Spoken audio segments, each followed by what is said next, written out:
kita membaca bersama-sama. Bismillahirrahmanirrahim. Raditu billahi rabban wa bil islami dinan wa bi Muhammadin nabiyyan wa rasulan. Rabbi zidni ilman warzuqni fahman. Amin. Oke, anak semuanya, hari ini kita mau belajar sejarah kebudayaan Islam. Materinya yaitu peran umat Islam pada masa penjajahan dan kemerdekaan.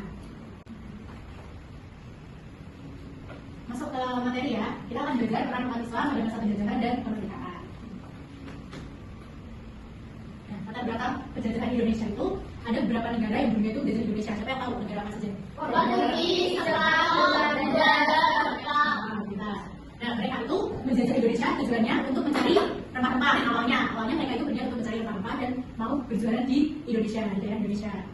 Nah, tetapi setelah itu mereka itu malah menjajah Indonesia karena ini mengambil semua kekayaan yang ada di Indonesia.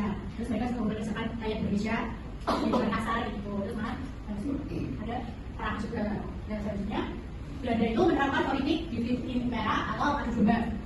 Dan Belanda itu sengaja mengadu domba rakyat Indonesia agar kita itu ini berpecah belah gitu loh. Jadi kita gampang untuk dia gampang untuk apa ya, merusak persatuan rakyat Indonesia.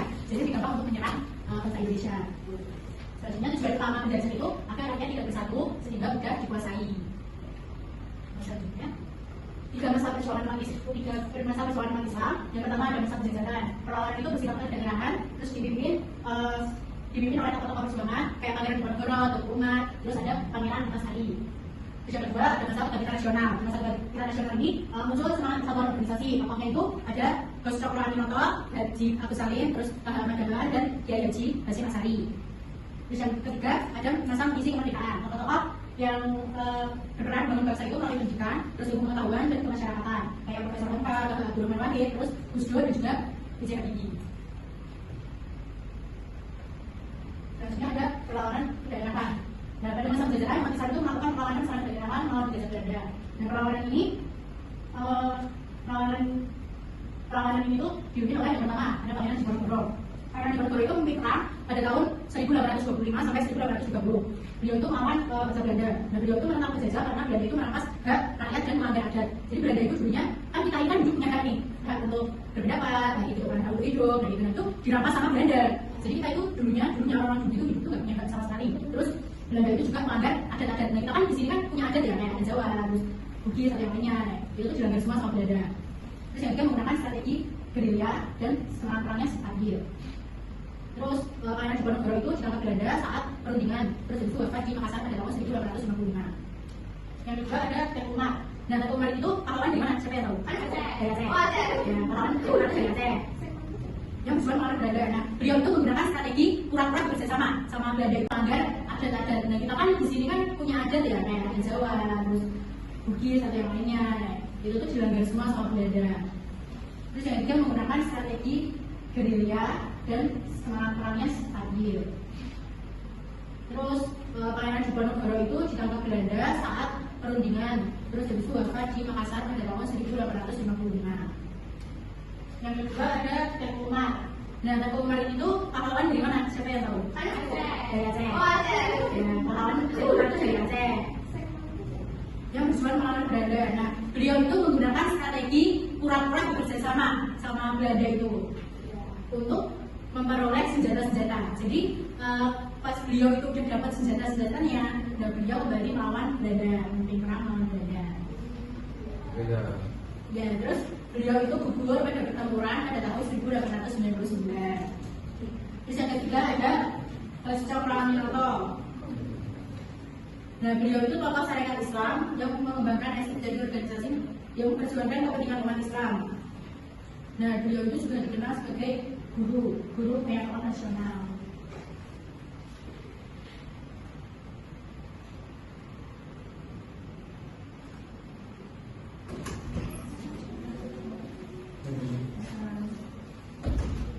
Kenapa terlambat ngerjainnya? Karena Ya, silahkan duduk.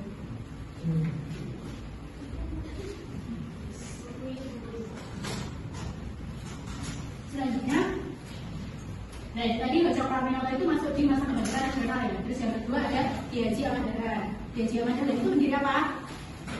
Pendiri Muhammadiyah pada tahun 1912. Nah, beliau punya masa kecilnya punya nama Muhammad Haris. Ya. Beliau itu memperjuangkan pembaruan Islam melalui pendidikan, dakwah, dan kegiatan sosial. Terus selanjutnya ada Kiai Haji Hasyim Asy'ari. Beliau itu pendiri apa? Ulama. Nah, beliau itu mengeluarkan resolusi jihad pada tahun 1945 yang membangkitkan semangat rakyat untuk mempertahankan kemerdekaan Indonesia.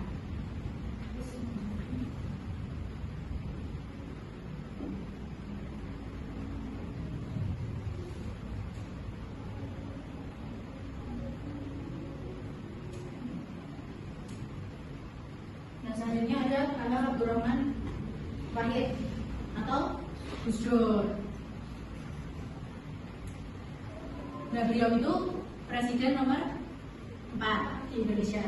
Nah, terus beliau berjasa memperkuat demokrasi, toleransi, hak asasi manusia, dan kesatuan bangsa. Selanjutnya ada B.J. Habibie. B.J. Habibie presiden nomor berapa? 3. Beliau itu berperan memajukan ilmu pengetahuan, teknologi, dan industri di negara Indonesia. Beliau kan juga pernah sekolah di luar negeri ya, membuat pesawat, pesawat. Terus beliau juga pendiri pergerakan Ikatan Cendekiawan Muslim di Indonesia, atau ICMI.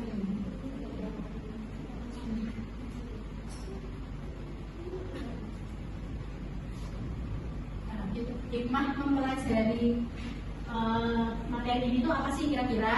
Nah, yang pertama itu ada meneladani semangat dan pantang menyerah. Itu yang pertama. Terus yang kedua menumbuhkan rasa cinta kepada tanah air. Kita harus cinta kepada tanah air Indonesia. Terus yang ketiga menjaga kesatuan dan persatuan bangsa. Terus selanjutnya ada menghargai jasa para pahlawan. Kita nggak boleh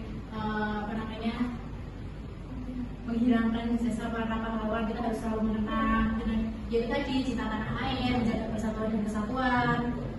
Salah satu contohnya apa? Contoh yang kecil aja.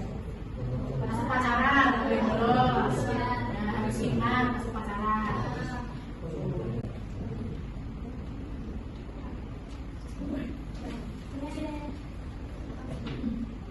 Terus ini dibagi 3 kelompok ya.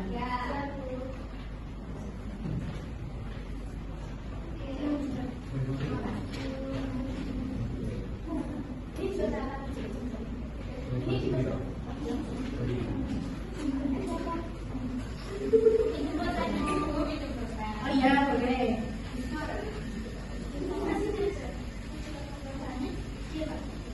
Oke, 3 menit lagi ya untuk mahasiswa. 2 menit lagi.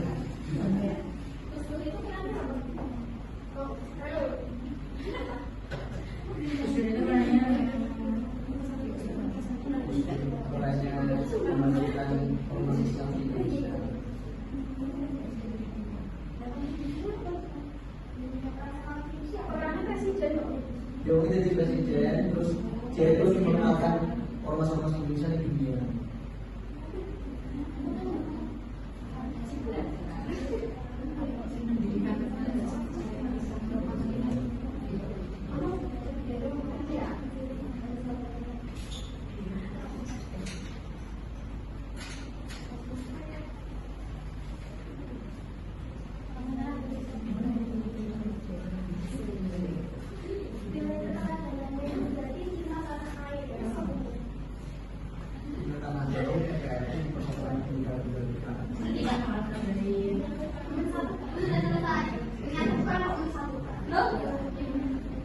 Ya, saya selesai. Terima kasih. Terima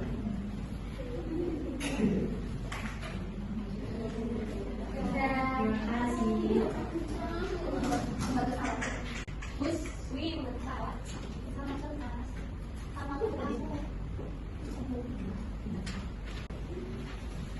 Ya, alhamdulillah semuanya sudah bisa menjawab ya, sudah pintar-pintar semuanya. Ya, sudah smart, sudah pintar. Oke, mari kita membaca hamdalah bersama-sama. Alhamdulillahirabbil alamin. Terima kasih. kasih. Semoga besok kita bisa bertemu kembali. Kalau ibu ada salah kata mohon maaf. Wassalamualaikum warahmatullahi wabarakatuh. Waalaikumsalam warahmatullahi wabarakatuh. Terima kasih.